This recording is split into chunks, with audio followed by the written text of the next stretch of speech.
Hi, and welcome to Ladies of the Paranormal World. Today you're here with your host, Dark Angel. We're here with Wendigo, Skinwalker somewhere. Uh, and today we have back our VVIPs. They're here just about every week if we can get them here. Mary and her husband, Steve. Normally we have, Shauna, Chantel, Ryan, and Maida, but they are all very, very busy today. So today we have Mary Yes. and Steve. I'm going to go ahead and pass the floor off to you guys. And here, pretty shortly, we'll share some more pictures, which I love sharing these pictures you guys send me. And I actually just got these ones, so I didn't get to analyze them as much as I normally do, but I'll get to analyze them live.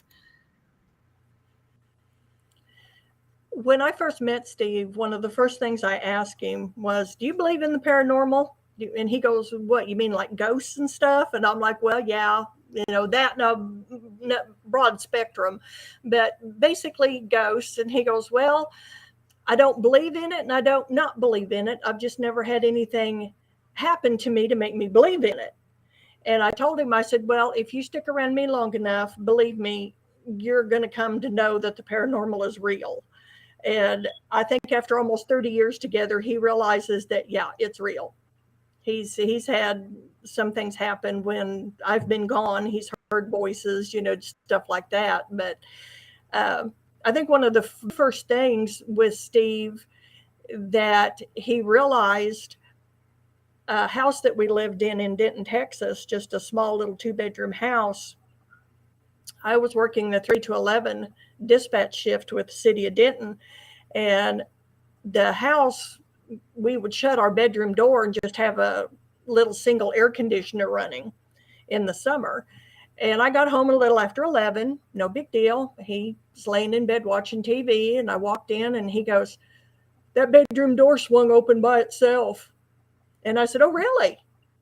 He goes, "Yeah, it swung about halfway open and just stopped." And I said, "Well, I wonder if they were coming in or going out." And the look on his face was absolutely priceless, because he never thought that it could be the ghost that lived in the house coming in the bedroom with him, or maybe already in the bedroom walking back out. So that Oh, was wow. one of his very, very first things I think that he ever experienced with me in that house. Is that right, And Steve? Is that about the first experience you had? Yep. I thought it was just the wind.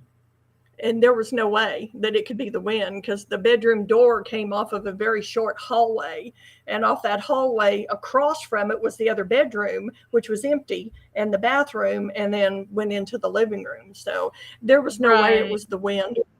And the air conditioner that was in the window was on the opposite side of the room, blowing in towards the door, and the door swung into the room. So Yeah, that yeah. that wouldn't have been a cause of it opening. So, Steve, Yeah, he was. as you've been married to Mary, has it been an adventure with her gift?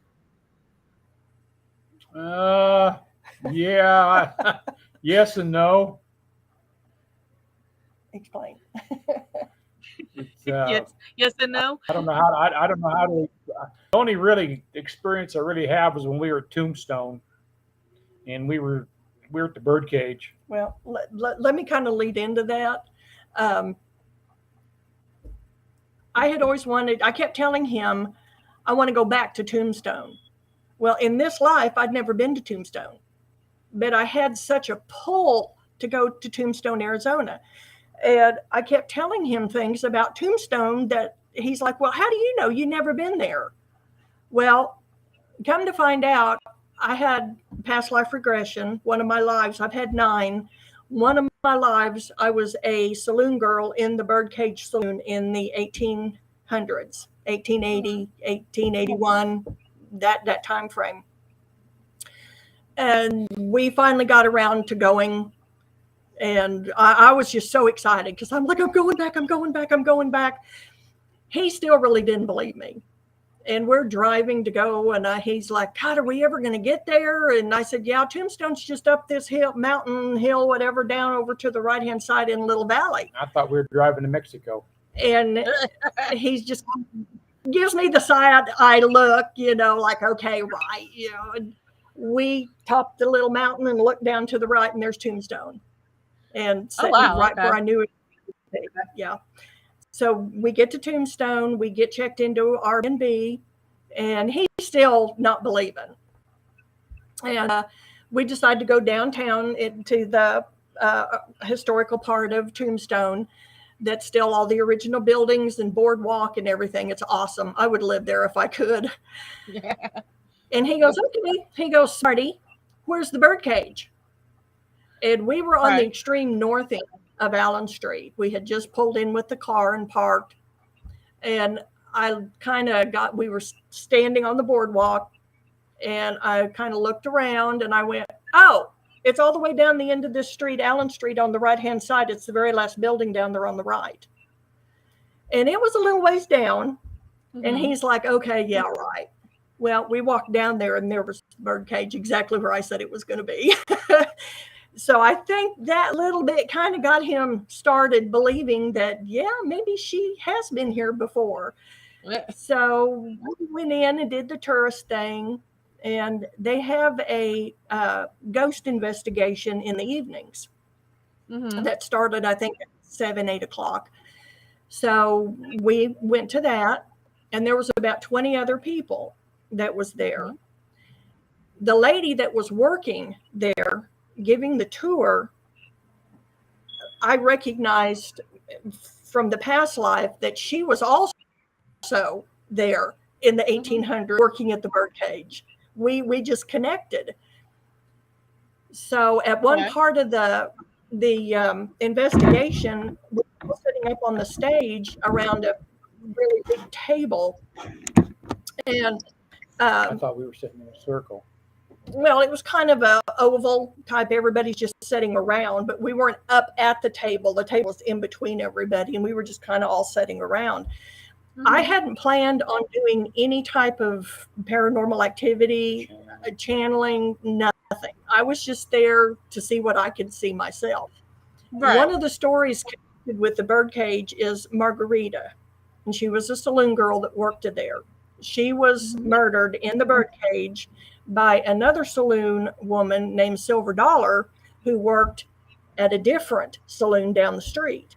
But her boyfriend, Silver Dollar's boyfriend, would come to the birdcage, and he and Margarita would flirt.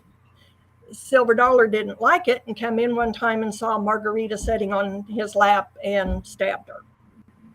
Oh, okay. So Margarita was there. I was very, very aware of her. And she knew that I knew that she was there. But I kept just kind of trying to push her back because I didn't want to freak any of these people out, them not knowing me. Right. So before they turned the lights out, I kind of made a disclaimer and told everybody. I said, I just want everybody to know I am a psychic medium. I have channeled spirits in the past. I'm not planning on doing anything. I'm just letting you know, just on the off chance that something happens, please just bear with everything. Right. And that's pretty much it. So they turn out the lights, and we're sitting there beside each other. And he had never seen me do anything like this at all. It was always Chantel that was with me that knew the signs and sounds that I start exhibiting when I start going under from a spirit. And at the end of the camera session and people are taking pictures and everything, Margarita's right behind me, and she keeps prodding me, let me in, let me in, let me in. And I'm like, no, no, go away. Well, the lady that was running the investigation, she said, I'm going to go down and turn the lights on. Well, you know what happens when you have a perfect, powerful energy circle going from person to person, and one person gets up and breaks the circle. Yes. And that's exactly what happened. She got up, and the instant she walked away and broke the circle, Margarita jumped in me like a frog in a pond. And the lights were still out at this point. And he didn't have a clue what was going on, and people started flashing pictures in my direction because when a spirit steps into me, a lot of times I feel like I'm drowning and I feel like I Mm. can't breathe, and I'll start Mhm. gasping, and it's kind of like that, which I say Chantel knows that. He didn't. Oh no. So this is going on, and I'm gasping, and she's settling in and going to have her say, and they get the lights back on, and of course everybody's staring at me, Uh oh. and I'm kind of settling down from the gasping part of it, and then I'll let Steve kind of pick it up Yeah, from there and tell you what he experienced with she, it. she Okay. told me not to. If something happened to her, don't touch her. Grabbed her. I did. I grabbed her arm, both hands, and I'm over 200 pounds, and she picked me up off of the chair. Oh no. I Yeah, grabbed her. That she picked me completely up off of the chair, he's way over and, 200 pounds. she Oh my picked me up gosh. off of the chair. Yeah, it was my arm was out, and he grabbed this arm, and I just went like this. I didn't Now, even did you stand feel up. any kind of energy or sensation off of her when you grabbed her? No, because I'm not. No, no. He didn't know what was I going didn't know on. what was going on. But I when I jerked my arm like this, he completely come up out of Out the of the chair chair, onto his feet. Oh wow. And yeah. and she freaked out a lot of other people that was there. A lot of other people were there were they didn't know what was going on. So it's a good thing I did tell everybody what I did say, because Uh-huh. some of them kind of understood, being there, they knew about the paranormal, all these people. They were there for a thrill. They wanted a ghost hunt. They were just getting a little bit more than I think they had bargained for. And Right. Margarita turned. And of course, when I say Margarita, it's kind of her and me combined, because I'm still there, but I'm in the background. I know what she's Right. doing. I know what she's saying, but she kind of has control over my movements. Right. And so I turned and looked at him, and I told him in so many words, "You don't touch me. You haven't paid for me." Exactly. Because Margarita was a saloon girl, basically a prostitute in the saloon. Mm-hmm. And she told him, "You don't touch me. You haven't paid for me. I am Margarita. You don't touch me." She kept telling him that. And then Oh she wow. just kind of addressed everybody in the group again that she was Margarita, that she wanted everybody to know that bitch, Silver Dollar, stabbed her. And of course, I was talking in first person. She stabbed me. She killed me. She killed me. That bitch, Silver Dollar, she killed me. And Oh I wow. was told later that I was actually talking with a, not in Spanish, but I sounded Spanish, like Spanish accent. Mm-hmm. And she was having her say, and that was all there was going to be to it. Now I have a And question. Is the murder of Margarita, is it a documented death? yes, It is. yes, if you pull up like the history of Tombstone, it's been on numerous like TV shows that have done the historical part of Tombstone, where they talk about Margarita and Silver Dollar, and yeah.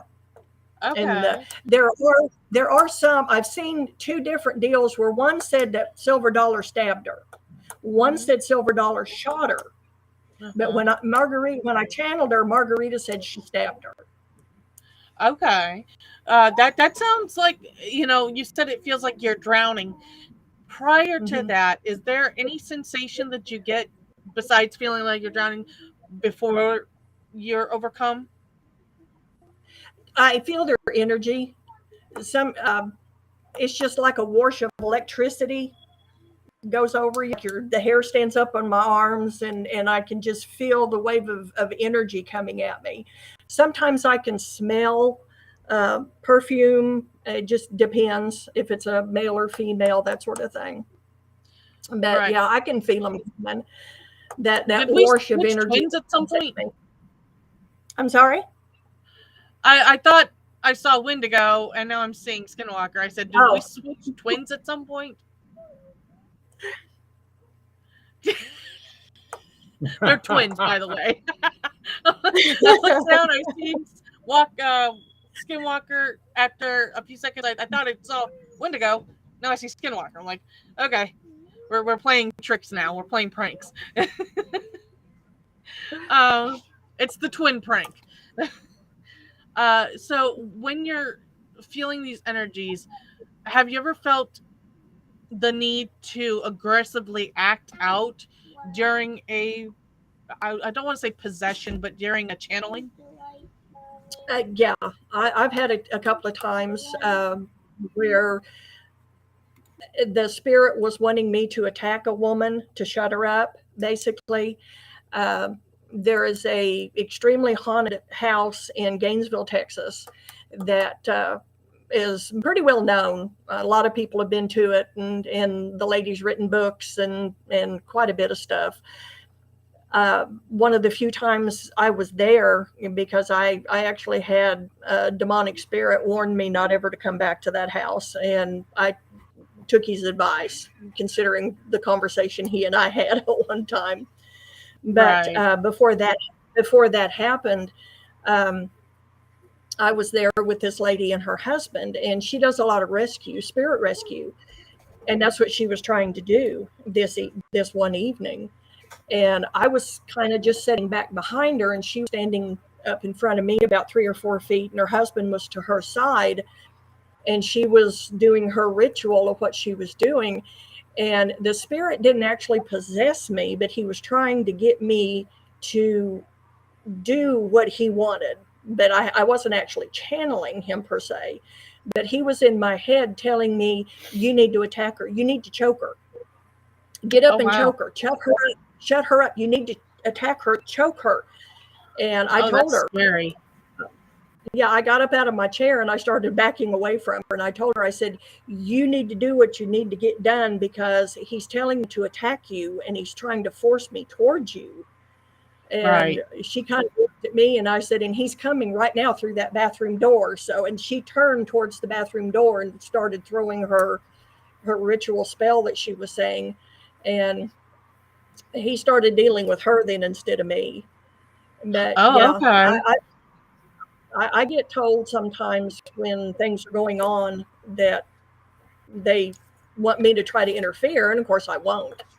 And if I ever actually felt like I was being possessed to the point that something was going to use me to physically harm someone, then I'd do everything in my power just to get away or get out of the building or whatever. Right, to separate yourself from that force of energy. Yes, and I carry salt, blessed salt, and stuff like that I can put on myself too. Right. Now I'm going to show some pictures. I'm gonna first. I gotta exit my big screen because right now I got you big screen so I can see people's questions. But we're gonna share some pictures here. We're gonna share this one here. You said your spirit guide, and so we're gonna go ahead and talk about this one a little bit. And you can see there's Okay, the well, even from a distance you can see that there's something there. yeah, that he's actually not my spirit guide, Maria. Um, he is a tree elemental, That's and right, tree somehow, elemental.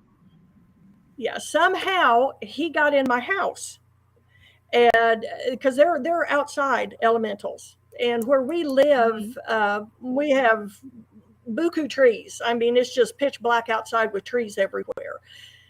So it's an ideal situation for him to be here. Uh But huh. for some reason, somehow he got in the house, and he would only stay in the hallway. So every time I would go down the hallway, I could feel him behind me, and I could actually hear him breathing and feel him breathing on the back of my neck. Oh my gosh. And yeah, he'd come up behind me and he'd be like, like that, like he'd been running forever and a day, and it would be right on the back of my neck. Well, I Now got out my when digital recorder. when this picture was taken, was this taken in real time or was this taken you looked, you saw something, you thought you saw something?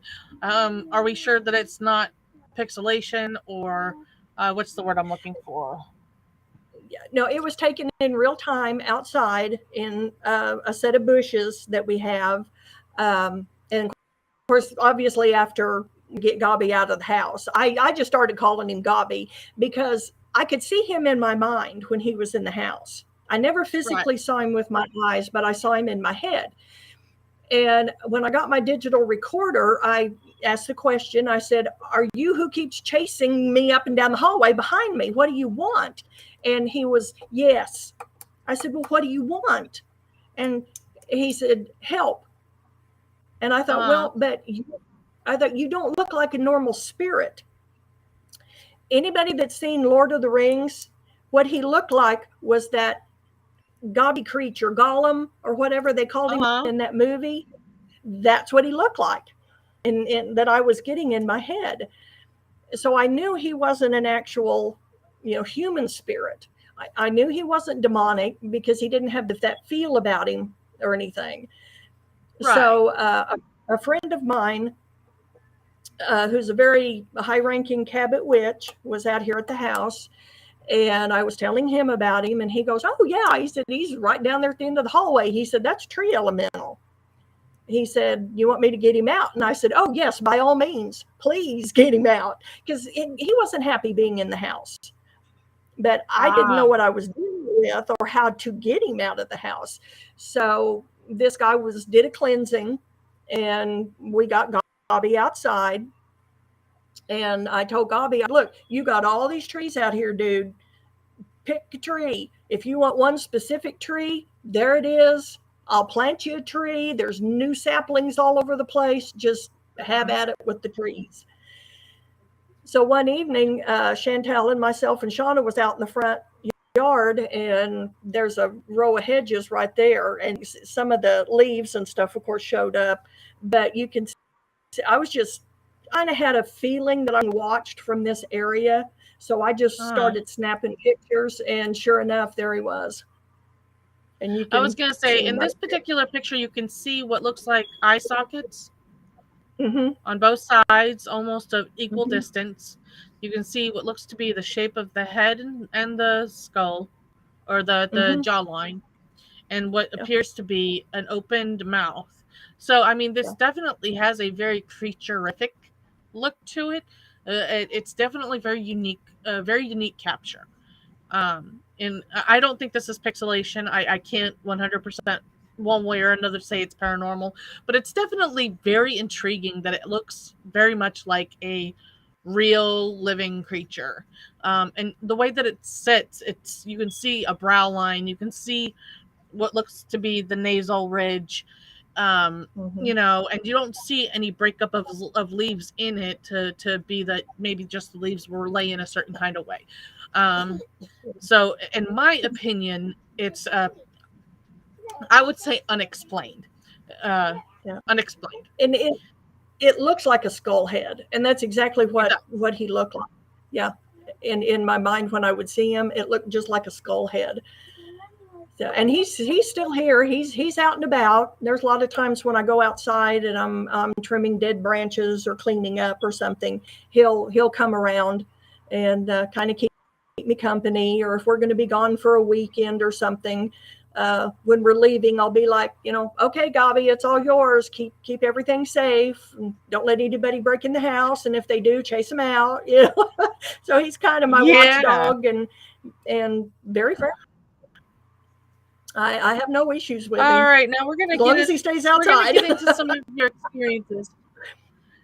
We're gonna get into some of your experiences here at the Birdcage in Tombstone. We were actually talking about this picture previously, right before starting the show, and you can see what looks to be quite a few or-like anomalies here. But then, if you look closely here, you can see a very translucent, what looks to be someone bending over, and you can tell it's a translucent entity or apparition because you can see behind it the wall. You can see Mhm. the detail in the wood, but you can also still see this very predominant, what looks to be a figure bent over this cart. Why don't we talk about this picture a little bit? Okay. And if you go right up above that one rock that's kind of protruding, you can actually see Mm-hmm. his face in there with the hat, kind of up above. Right here. No, go back over Got to it? the left. Go back. There you go. Right there, right above where you've got the mouse, you can see the hat brim, and you can see the dome of the hat. And right underneath that brim, though, you can see what looks like to be two eyes and like a nose or possibly a mouth. Go back to the left just a little bit more right in there. Right here. Okay, I Uh see. huh. Yeah. Eye, nose, and what looks to be a mouth right there. Yeah. And you can see his black hat above that. You see, there you go. When you get in close enough, Yeah, here you go. You can see what looks to be the yeah, you can brim see the hat. And of a yeah, top hat. yeah. This is the Swamper, and he was a silver miner because Tombstone was based on silver mining.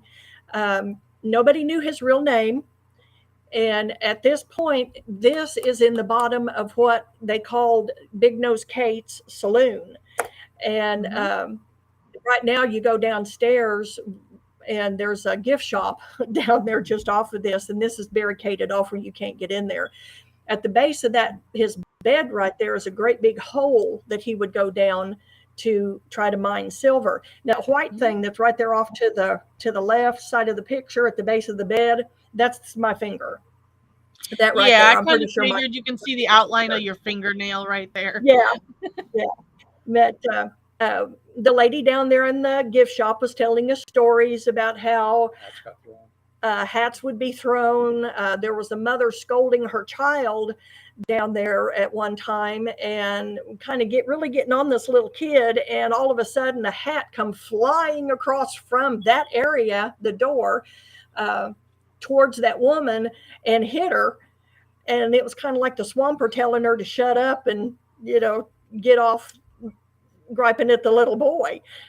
And she said stuff like this would happen all the time.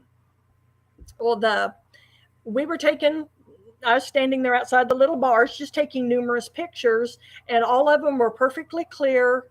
Um, and then I was like, Mr. Swamper, would you Anthony, please, come here. please, please, please, please, please be in my picture? Let me get a picture. And then I took the next shot, and that's the one with the red I was just tinting, answering. orbs, and then saw him sitting there at the silver cart. See, this is picture again. You can see quite a bit here. You can Mm-hmm. try maybe even chalk that up to dust. Since we're not seeing it in real time, it's not a moving photo. It's hard to say 100% that they're orb activity, but to me they look like orb activity. But my most interesting or most intriguing part of this whole picture, I would have to say, would have to be this figure here. Yeah. Definitely is more detailed, and in my opinion, I think you caught something really cool on this one. Yeah. And my So pictures before that one and after that one were perfectly clean and clear. There was nothing there, just the room itself. exactly. Now, why don't we talk about this one here? Because this one looks like you're down inside of either a mine or a cavity of some kind. Yeah, underneath Tombstone is miles of caves, caverns where they did the mining. And you can take a tour and go down, and which is what we did. And I was taking a lot of shots, and you could hear some murmuring and voices and stuff, but they Mm-hmm. were real faint because of the tour guide doing a lot of explaining and talking and everything. In this picture, there's two orbs that you can see. One's kind of back in that deeper hole there on the right, I believe, and then there's Are you here? yeah, back in there there was an oh there it is. It come over to the left. There's that orb and then that one right there. Well, I was gonna say there looks to be two of them, one here and one here Yeah, on this and particular this spot.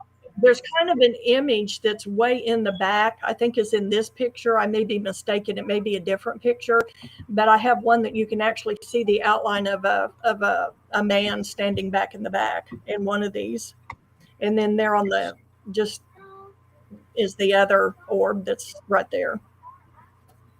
Yeah, we got. Well, it looks like there's one here, one here, one here, and then the two over here. Hmm. that I see. But I don't see Oh, a okay. figure of the man, so I'm thinking maybe we're talking on a different picture. Okay. Um, Go back over to the left hand side. That may be the one I was thinking of right back there in the back. It's that right here. Yeah, back in there. It's hard to tell with the rock and everything. That could very easily just be rock or pixelation. It's just the Yeah, shape, like something there. But it does that one's look hard like to. right here there's an eye, and maybe a mouth. But again, because of the shape of the rock and the cavities in the rock, Yeah, I would have to leave that as probably unexplained. Just yeah, because we don't have 100% idea of what it is. yeah, Okay, come on, cooperate with me. Okay, so now we're here on this picture. yeah. And that's down in just a different portion of the mine where you can see that great big. Yeah, that is a pretty clear orb, and we're inside of a mine. That's underground. There's not going to be a whole heck of a lot of dust flying around. You Yeah, know no, there was no wind. There was nothing like that at all because we were exactly. So deep down into the tunnel. this is a great capture, I think. And for anybody who can't see, I'm gonna zoom in real quick so you can kind of see here.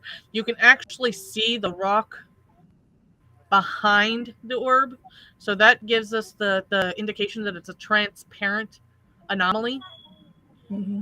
because you can actually see some of the detail and ridges of the rock behind it.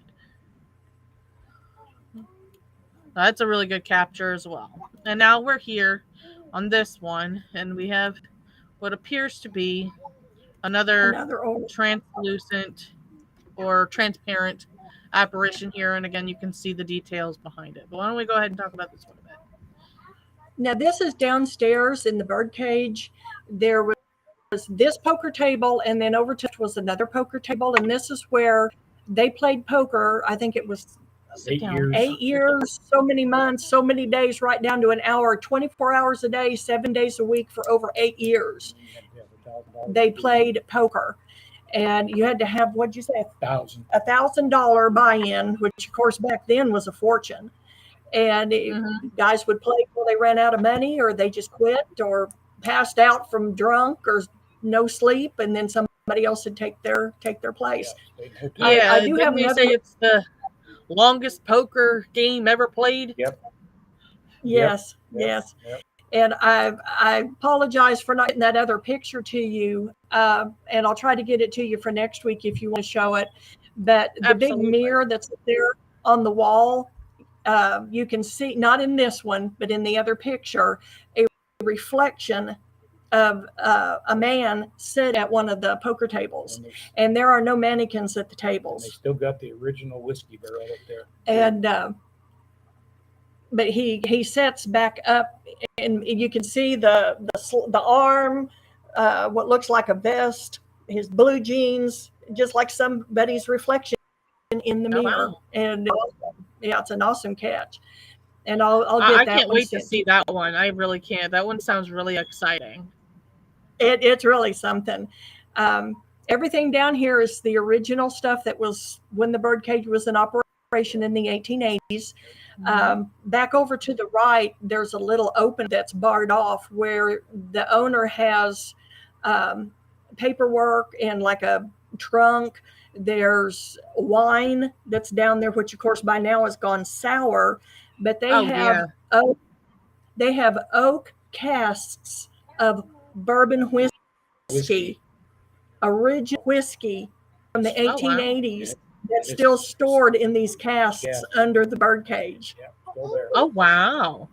Can you Talk imagine how about your smooth real age. that would be? That's pretty awesome. Yeah. And I don't know how there's much I'd a, fill up to drinking that, though. I'd probably get really messed up off of it. oh, I tell you, that would have to be some smooth drinking. And there's a small chest that's down there. And I asked the owner, I said, why don't you open it? Because that door that's back there to the right of the mannequin, that leads around into the back where we weren't allowed to go. This one here. But it leads, kind of leads into the back part, they said, to where they had some supplies and that sort of thing. But I asked him, I said, why don't you go through there and go under there and get that trunk out and see what's inside it? And he goes, no, because that's where it was when we bought the bird cage. That's where it's going to stay. And I told him, I said, yeah, but there could be gold in it. There could be, you don't know. My curiosity would get the best of me. Oh, I think you've been know. off the I would open it just for the heck of figuring out what's in it. I And you think can see somebody these offered have been here obviously for a very long time. There seems to be a very thick coating of dust on it, him $1 million. on the Yeah, Steve chairs was at saying least. that he said that somebody offered the owner like $1 million for it, he wouldn't to sell it. pull that chest out and open it, and he refused. Wouldn't do it. He wouldn't do it. And I told Oh, him, I wow. said, I man, don't if I think I'd could, have been able to refuse that. I don't know oh that yeah, I'd I have said, been if I able to could buy refuse this, that. I'd be in there pulling that chest out, see what was I was in gonna it. say, Oh, I only know. other experience I had one picture left in my 35 millimeter, and they had Morgan picture up in front, and I was going to take my last picture. I tried and tried and tried and tried and tried, and my camera would not go off. But yet I stepped outside and took a picture of the Grand, the hotel across the way. It worked. In the front part of the Oh. birdcage, they had the original bar The original bar. that they brought it down from, like, where'd they say, from, like New York or someplace or something. They brought it down. They brought it to New York. They brought it down through the ocean, and then up with horse Horse and wagon. and wagon. 1886. 1886. Oh, wow. No, it was before that. They even still got the original bullet hole, a 45 caliber that Herb shot. Well, Cowboy shot One that. cowboy yeah. shot, and they still got the original floor, or the original floor where the gun shots when who was Well, when Doc Holliday, Doc Wyatt Holliday Earp, and Wyatt Earp and all of them, all- Ringo, all of them, all when still they were there. all still there. The bullet holes where they would they're sit still there. and have their on stage, the singers, the dancers, whatever, and then cowboys would shoot their guns off, and the bullets are on the ceiling or in the floor. What he's talking about in the front part, where they had the big bar and the glass and everything, on the top of the bar they had pictures underneath the glass, and there was a Polaroid shot of Morgan Earp's headstone, and he just wanted to get a wow. picture.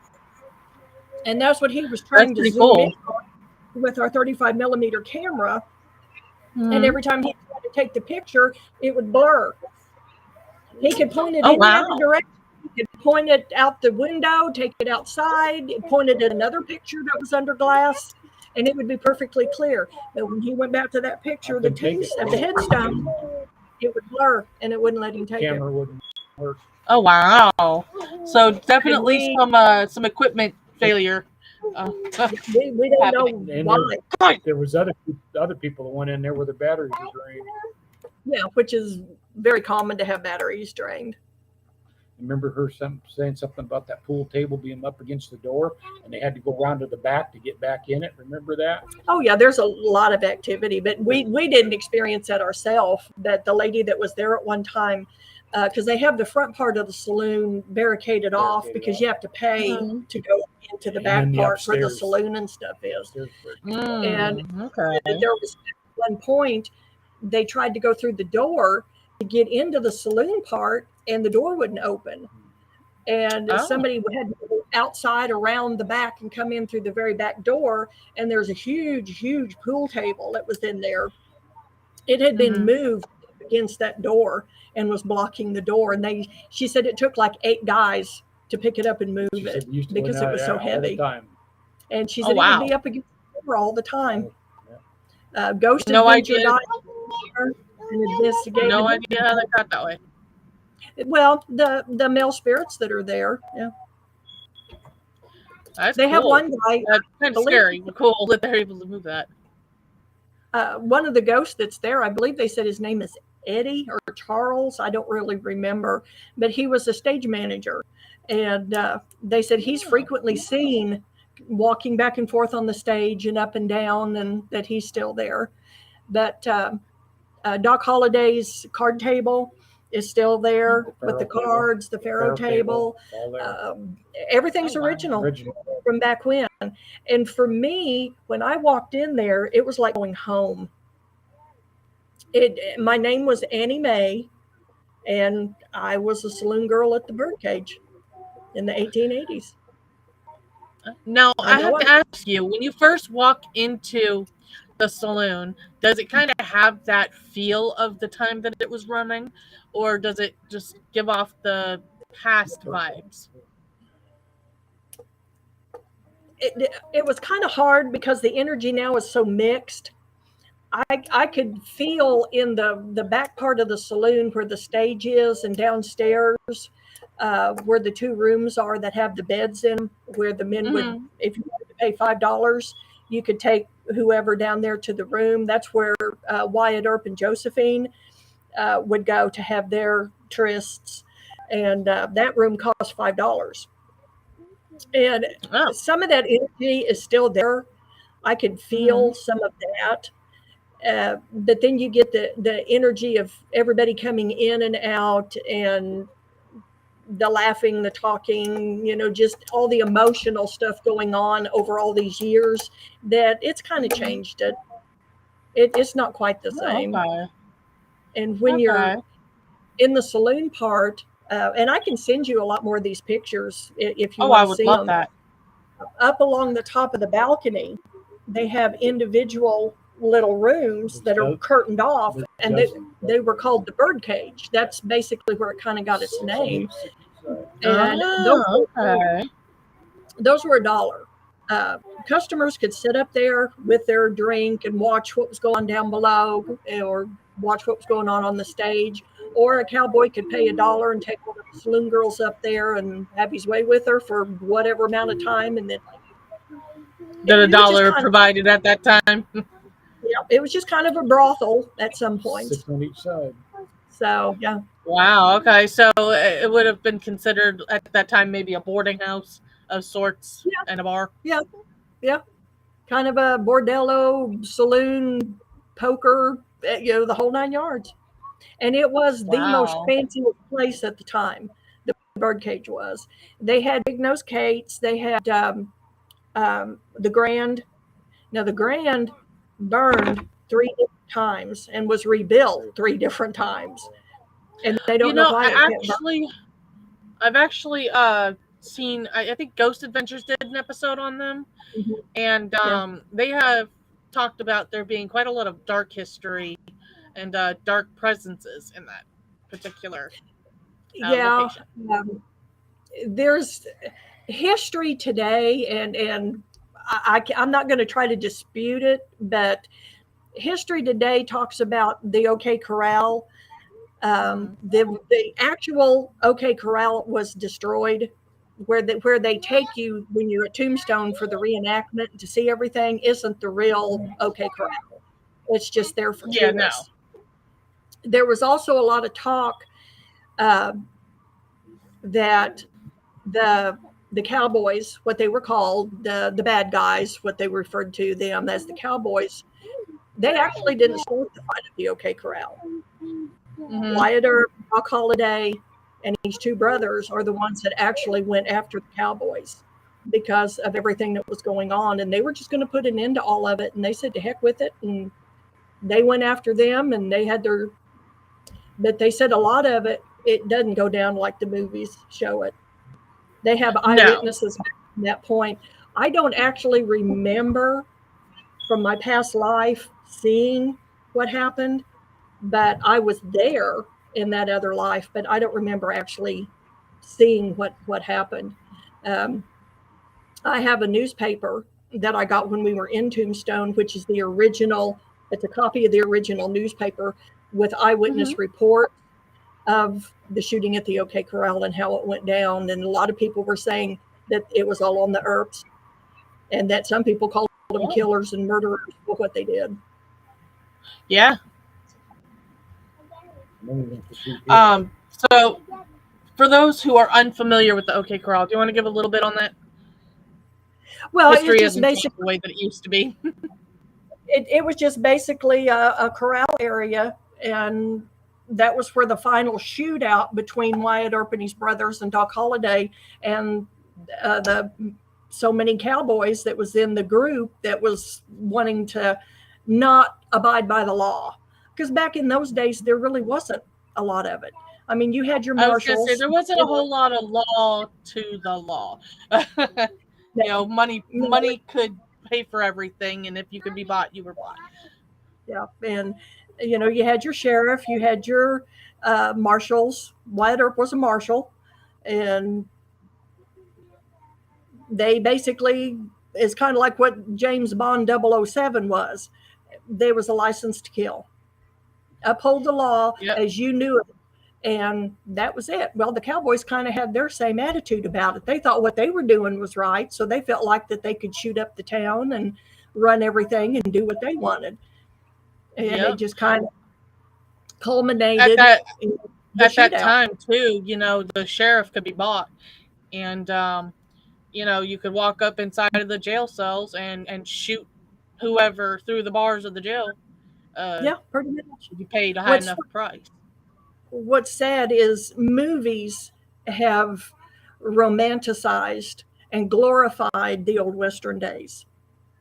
They have. And the movie Tombstone with Kurt Russell and Sam Elliott and Val Kilmer, people just love that movie. I've seen it probably 100 times. It's really really awesome. And having been at Tombstone and seen all of that for firsthand, where they filmed it and experienced a lot of this, it makes you stop and think that wow, this was real. And you, It's Yep. not like the movies. you can't drive down the streets. No, not at all. Not at It's all. not It like was probably the it's bloodiest time of our history because they used to yes, say there would be a death a day or a funeral a day. yes, You yes. know, And women from had no from people rights. that were Women had yeah. no rights. And No. especially in the old Western towns, if you were not married, you were either a whore in a saloon or a school teacher, Yep. uh, maybe a laundry, doing laundry and ironing. But there wasn't a whole lot for women back in that day and age. Yep. Money was power for women back then. That was it. If you had money, you had power. If you didn't have money, you were a doormat, really, for Yes, anybody in Tom, Dick, and Harry to deal yeah. with. About the Um, only women that were respected at all were the wives, and then yes, it depended on whose wife you were. Who your exactly, husband. exactly. If your husband was no name Joe, well, you were Yeah, no name Mrs. Joe. you yeah, know, pretty much. if Yeah, you didn't have some form of power or money in the society or a big name for you to carry, you were nobody. Um, yeah. Unfortunately, that's how it is. The sad thing is hierarchy still works that way much of the time. Um, the only difference now is they've changed it from poor no names to you're either middle class, lower class, or high class. Yeah. It's it. Unfortunately, the hierarchy is still the same. Yeah. And a lot of the women, if they were at the birdcage, like Josephine, she ended up marrying Wyatt.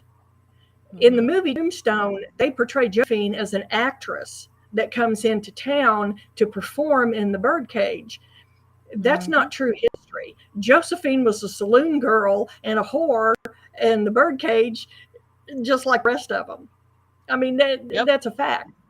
And their licenses, there's actually old pieces of paper on the walls there at the birdcage downstairs that has their name on it and their fee for them to basically be that they had to pay to work there, Hmm. and it's there. So that part of that movie is not historically correct. No, it's And not historically accurate. Well, and but Hollywood, they've got to glorify things, and they really do. They romanticize it and they glorify it. And the fact is, that was probably the most non romantic, inglorious time in our history.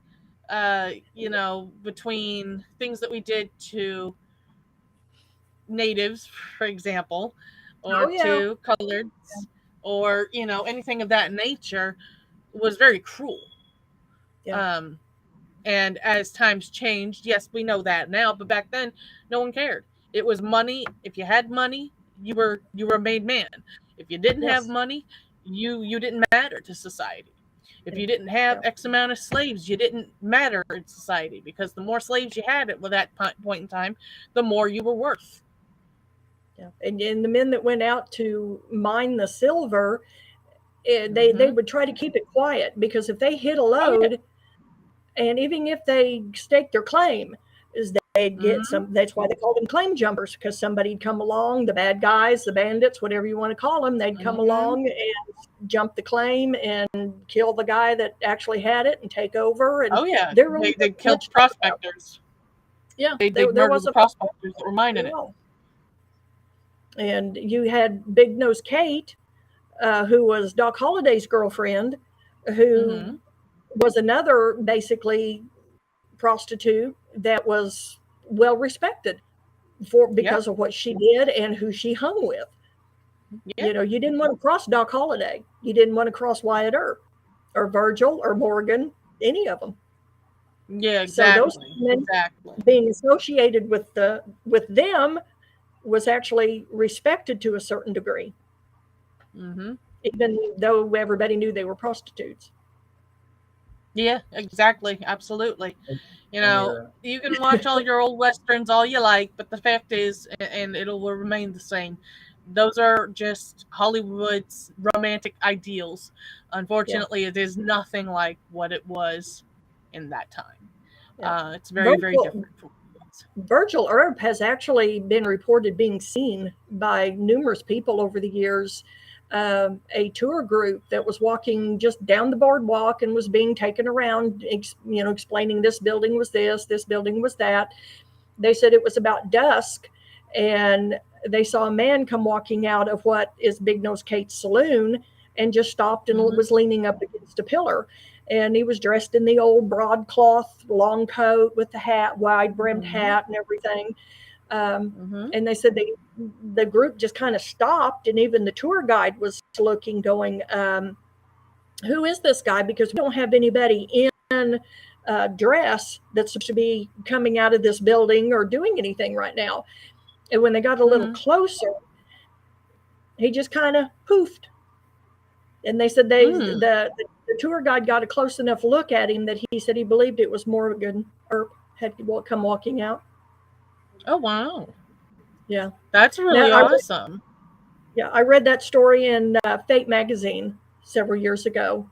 They did a couple of articles on Tombstone and some investigators that had went and what they came across, and that was Hmm. one of the stories in that Fate magazine about that.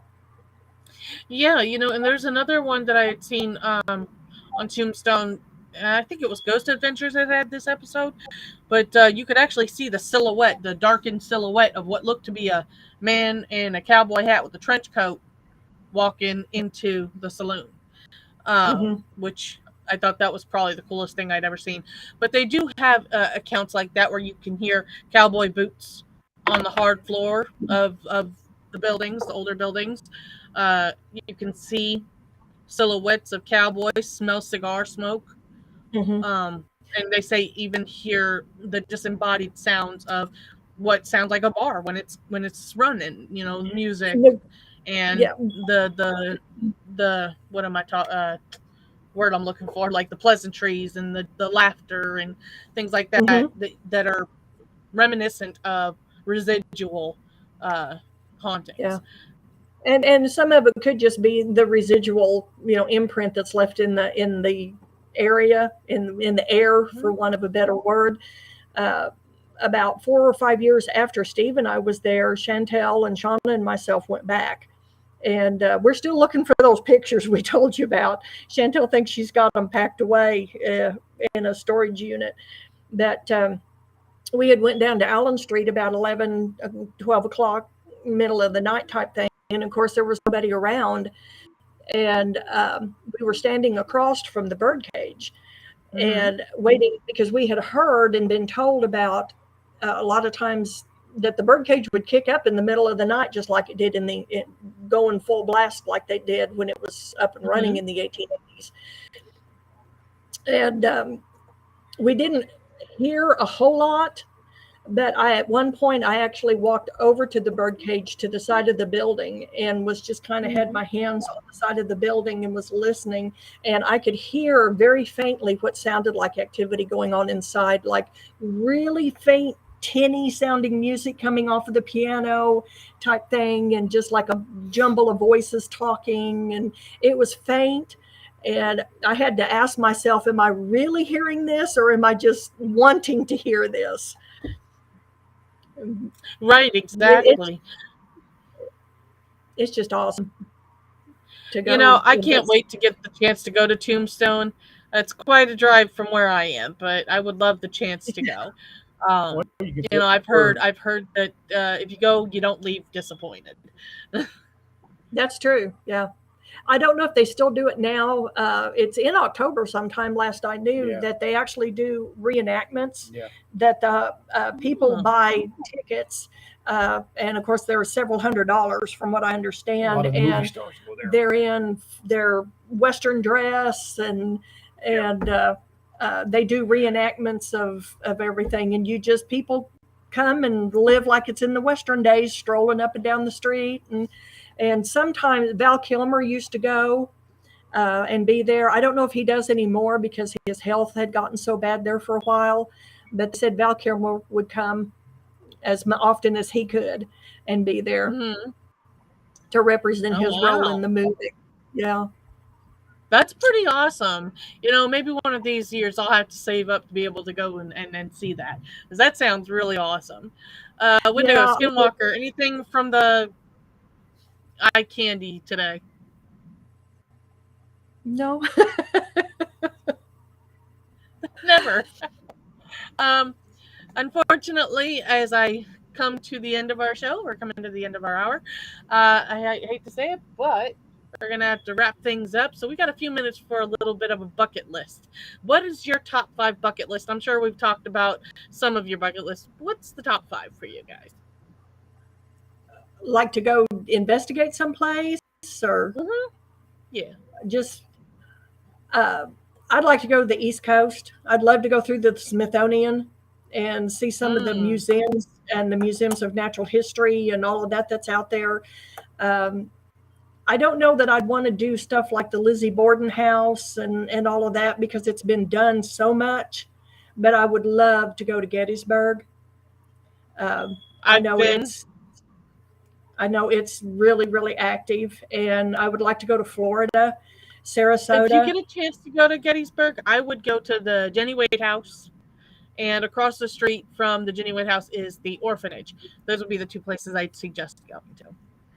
Yeah, I've seen shows about that, and I know in Florida, uh, they say it's one of the, and of course Georgia, all of those states down there, New Orleans. I I kind of would love got to go to warned. New Orleans. That's another place I kind of got warned away from other things that have happened with other paranormal instances that I was Mhm. basically warned away from New Orleans, and I think I have a past life connection there also. And It's very possible. I haven't really explored that one yet, but when something dark or demonic has a tendency to tell you to stay away or you're not going to get to go home again, you kind of listen.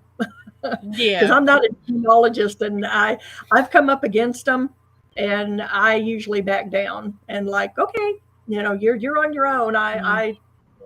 I know enough to protect myself, but I don't Mhm. know enough to get rid of them. So I leave that up to Yeah. the expert when it comes to that. But I have had conversations with demonic entities before, and they can talk to Yeah. you and appear Next episode, I like would you. like to start tapping into some of those Yeah, experiences with you. And yeah. Steve, how about you? Do you have bucket place, even if it's not to investigate the paranormal? Do you have bucket list place you just want to go visit or see? No, Well, you always wanted to go to Gettysburg too. Gettysburg maybe, but he's kind of hit where he wanted to. He wanted to go to Grand Canyon and Tombstone, and he's a stay-at-home guy as long as he can go fish. I've already been to Alaska. Oh, I've heard it's cold. Yeah, I've been to Alaska. Yeah, I'd like to go to Alaska to Denali and go through the park up there. And I want to go to Nome. I want to go to Nome, Alaska. Well, get on that. That's because they had they've had the UAP experiences there quite frequently. Yeah. I mean, I'd love to be able to travel and go to Scotland and Ireland and England. And there's just so much. And there's paranormal history, major stuff everywhere. Oh, yes. Absolutely. And the paranormal doesn't just exist in America. No. And it's not just ghosts. It's fairies and, leprechauns. And there's so many different things out there, cryptids that are out there that people go, oh, those don't really exist. Well, yeah, they do. They really do. Look at Gabi, for example. I would have never dreamed that something like that was real until I saw him.